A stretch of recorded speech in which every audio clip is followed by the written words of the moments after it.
record. Unbelievable. I got 5th in the race, and they were like, woohoo, Alan Webb, you know, that's great. He went from being a cult figure in track and field to a legitimate American news story to being a worldwide news story in about the shortest period of time I can remember of any sports figure. That short period was 3 minutes, 53 and 4,300 seconds, to be exact. The time it took to shatter Jim Ryan's 36-year-old high school record in the mile at the Prefontaine Classic. I don't know if anybody knew I'd run 3:53. I don't think I knew I was going to run 3:53. I didn't know I was going to run that fast. I just did. It's the biggest thing. It's what everybody in the world of track and field is talking about. And you mean the world? The world, yeah. I mean, it's. I think there's probably been 4 or 5 European journalists who have called. There's actually been one that has come over here to talk, you know, to Alan. How have things changed pre and post-pre? I think that the only thing that's changed is just people know my face a little more. I've gotten to do some things that I never thought I'd ever be able to do, at least not in the near future. There he was on TV's Big 3 morning talk shows, in People magazine, at a dinner to honor Muhammad Ali. And the stories, the predictions. I think it's incredibly unfair and unrealistic for people to see Alan Webb as the savior of American middle distance running or the savior of track and field. Well, first of all, it's wrong. There's nothing to save. Because, he says, that from 800 to 10,000 meters, only Kenya has more of the top 100 times than the United States. On that basis, we're the second best distance running, middle distance and distance running country in the world. What we haven't had is the top-end star, and that's what gets people excited, is to have an Alan Webb who might be that top-end star. Have you read the volumes of stuff written about you since then? All right, America's back in the middle distance. Yeah, people are so quick to jump on the bandwagon. I'm like, all right, you can see that it doesn't bother me, that type of stuff. You know, if they want to say that, they can say it if they want. It's not extra weight? Nah, I mean, it's just people talking. People talk all the time. As impressive as Webb's talent is, at 18, so too is his maturity and his poise. Because while those feet can float and fly across a track, in a different sense, those same feet stand firmly on the ground. You know, the whole atmosphere has changed, but he's still the same kid he was. His extraordinary ability to shut the rest of the world out at the appropriate time has already evidenced itself. Now, back to Eugene, the site of the U.S. Championships and his first test at 1,500 meters. His first experience at running qualifying rounds to the finals. I don't know if I'm a favorite. I've run one good race. I don't know if I've demonstrated quite the consistency to be considered a favorite. I think I'll be in the front of the race. I think I'll be a factor, you know, I'll be a force to be reckoned with, but I don't know if I don't think I'm a favorite. I think Alan is in an enviable and unenviable position that every athlete who runs against him in every race will be looking to take his scalp and to beat him and thereby raise themselves in the esteem of others. It's an enviable position to be in because people go in conceding you that superior position in some ways. He knows that you know, he's in it for the long haul. He knows that improvement doesn't happen overnight. He knows that it's going to take several years to get to the point where he wants to. A point surpassing the glory days at South Lake High School. A graduation of sorts, from Virginia's precocious standout to America's dream come true. In Reston, Steve Cyphers, ESPN. So from South Lake High School outside of Washington, D.C. to Eugene, Oregon, Alan Webb getting set to run the 1,500 meters at the U.S. Championships. We will take you there live next.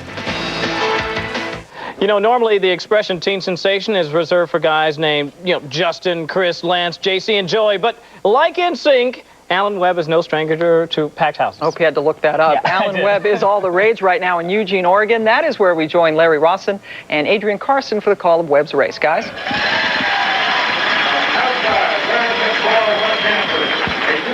Pam and Kevin, you need to know, Alan Webb was born 18 years after Jim Ryan became the last high school miler to win the 1,500-meter national championship back in 1965. Larry, that says an awful lot about the impact this young man has had in the sport. You're looking at the kid who would be king, and we'll find out today if he is going to do that. No national champion as a teenager has been crowned since 1969. Marty LaCour, the last to do it. He's up against some talented people, however, and there's one of them, Adrian. This guy is amazing. You're looking at Gabe Jennings, and this guy is a cross, I think, between Chris Rock and maybe the son of Willie Nelson's a good example. Gabe He's Jennings. a 4:02 high school miler and a member of our Olympic team. That's Bryan Berryhill. Berryhill, a star in his own right, NCAA champion, and likes to take the lead. Clean start. 11 men competing against Alan Webb, who has really owned the headlines as far as track and field is concerned throughout the spring and early summer. We'll keep an eye on the pace for you, let you know the splits. Berryhill wearing the the yellow top, piping up top. And that's Paul McMullen on his outside, the big, tall countenance. No guy weighing his weight of over 188 pounds has ever run a sub-4-minute mile. McMullen has very good speed. Bryan Berryhill in the early lead, then Paul McMullen. The national championship on the line. That's Alan Webb, 2 weeks out of high school, running last at this point, Larry. Webb just comfortable. He did this at Prefontaine, stayed in the back of the pack and out of trouble. And they come by at about a 58-plus first 300 meters. We'll get you the first split. Watch the right-hand corner of your screen down there, and the 400 meters should show up. Alan Webb running last at this point. He's the man in the spotlight. 2 weeks out of high school, a visit to the White House, 3 morning talk shows. Consider the pressure he might be under.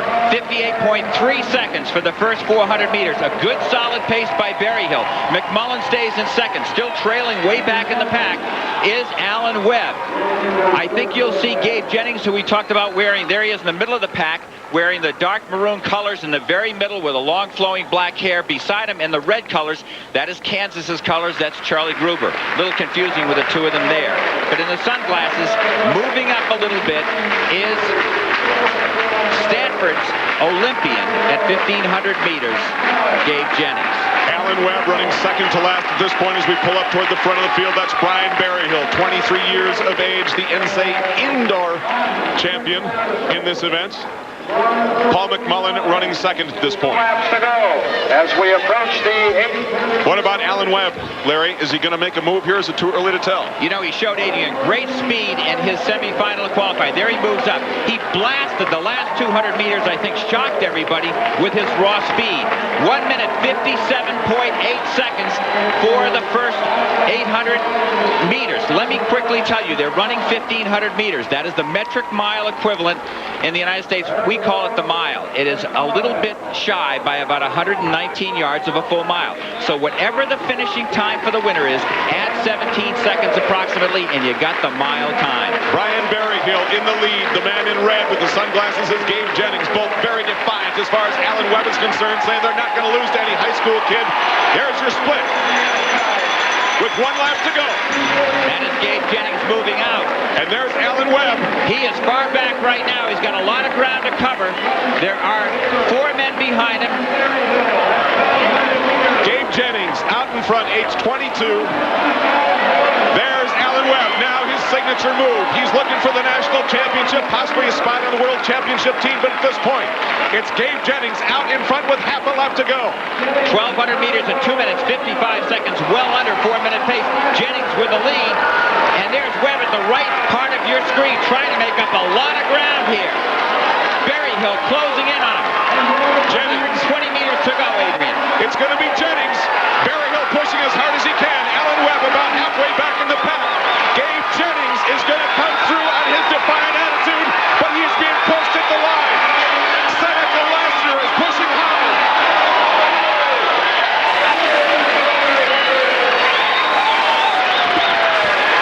That is almost a photo finish for the victory. And there you see it, Andy Downin coming up at the last minute that you saw it just sweep up and shock everybody.